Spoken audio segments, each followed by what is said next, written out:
ننقل قصيدة الفنان سمير عبد الباقي.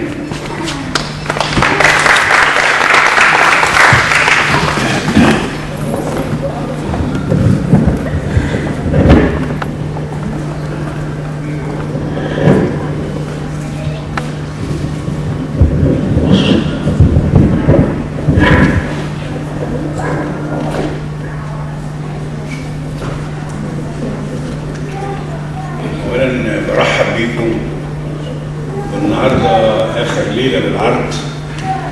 يلزم ان انا اشكر مسرح العرايس لانه تذكر واحده من مؤسسينه اللي ظلت على مدى 40 سنه تقدم له ابناء جداد وعرايس جديده، وفي كل بلاد العالم الشخصيات مفروض انها بتعيش، الشخصيات العرايسيه والكرتونيه بتعيش في، يعملوا لهم عرايس للاطفال في البيوت، يعملوا لهم تيشيرتات، يعملوا لهم افلام. وعايزين يعني يا ريت ننادي نداء للدكتور حسين عزبي والدكتور اشرف زكي انهم يحاولوا يحيوا العرايس القديمه بحيث ما تنتهيش بالانتهاء المسرحيه، لأن دايما يقولوا ما عندناش شخصيات للأطفال، مع إن المسرح ده فيه ولا 1000 شخصية مصرية للأطفال من حيوانات وبني آدمين وشخصيات تاريخية تستطيع إنها تعيش. القصيدة أنا كتبتها في قبل وفاة المرحومة بعدة أيام، اسمها صلاة ريفية في غرفة الإنعاش. وحدك بتخوضي معركة العمر اليائس من غير فدائيين ومريدين وفوارس. الجسد المنهك ساحة ميدان معركة مهجورة انتهكت فيها كل المعايير البشرية، ومازال رافع الراية بيستنى وعد الأسطورة رغم هروب العسكر مذعورة وجفاف النهر البائس في رمل سراب الأمل الرباني تحت سماء الصحراء الحلم المر. وحدك يا نجلاء زي الوطن المسكين، أيتام على حد السكين، حتى النسمة بتنهش حية في اللحم الحي. المنظور للموت في عز طفولته، محكوم بالخوف بيوسع سكة للرعب الجاي. أسراب النمل الكيماوي المتوحش زاحف بدراوة وإصرار، ينهش في الكبد وينشف في الشرايين في صمت الأندال السفاحين المخفية وجوههم ورا أقنعة إنسانية.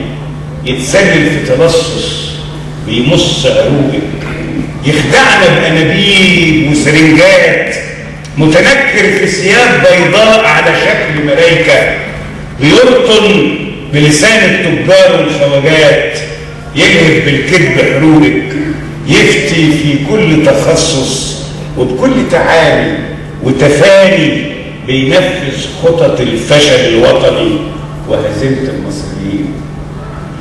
وانا عاجز قدام مماليك الترك وفرمانات الفيروس،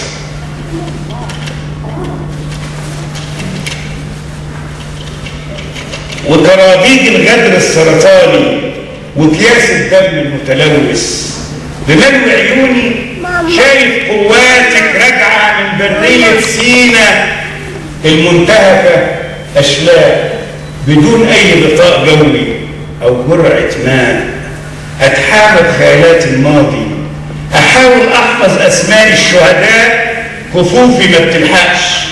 طيارات الغدر الخاين ما بترحمش، بتدفن في الرمل الجمر المتفحم ابو لبده المدهش، وبكل الغل بتجمع فتافيت الدب الكسلان وحسن قرن الفول وريحانه ومرجانه ومشمش وابو علي والقرد وبنت السلطان، ولا بتفرقش ما بين أحلام الإنس وهفوات الجاري. الجيش المنصور كان خيالات من قطن وشاش، من الضربة الأولى سلم، وإيمان الريفي ما حوقش. كافة سكك العتبة الخضراء مسدودة ببتوع الخردة وخطب الكاسيت العدواني، والأنفاس الباقية باتت محدودة ولا تفرحش، مش قادرة تجمع صرخة حزن أخيرة في شهقة راحة تبعت بها رسالة رفض على استحياء. كل مداخل مساحات الوطن المهزوم جرداء مهدودة استولى عليها اتباع الجوالين، تجار الغالة ولصوص الأعضاء، أساتذة تحليل الدم وأساتيذ تحليل الأنباء، النصابين بشوات الهلع الجنسي وشواذ الجشع الحس البهوات، حضرات البياعين الخارجين من أرقى برص العلم، والفنانين والشعر الخونة سمسرة خطط السلم، المأمورين لصياغة روشتات الأغوات، أطباء الجهل السعداء بالفرص الذهبية لبطولة الفيلم هزيمة يونيو 67، وهيجة بني آدمين في طرقات المستشفى الميري، بهماء غوغاء من أبناء المقهورين التعساء بيدقوا طبول الموت ويدسوا السم الأطفال في عصير الكروت. وانتي ما بين الدور الرابع والعاشر، ما بين الدور الرابع والإنعاش للساكن بتقاومي كأن العالم يستاهل، بتقوح القلب المتآكل والنفس المتهالك، وكأن الشبابيك المفتوحة لساها بتشوف مصر بجد، والشعب ما زال بيلاقي صور وحروف بالساهل، وكأن الإنسان اللي لسه في قلبه ذرة إيمان بالنصر مش ميت خوف من نبأ العاجل، تايه في ظلام الصمت المتواطئ، في سراديب الحق الضايع بيماطل ويجادل ويحاول يتحامى في تقليع الماضي لحواديت الإيمان وأمل الغفران، في تقاليد الموت العاد السهل البخلان بالحزن الإنساني عليا، حارمني من راحة الجهل، مستكتر طعم الرحمة على بلادي وأولادي، مصمم يهزمنا جميعا ونهائيا، عاطل على باطل، على أمن من مهله والآخر حد، وكأننا ما زلنا أحياء على رجلينا، ماشيين على نغمة أغانينا، بنحب ونعشق لسه ونحس تراث هذا الوطن المخدور الآتي.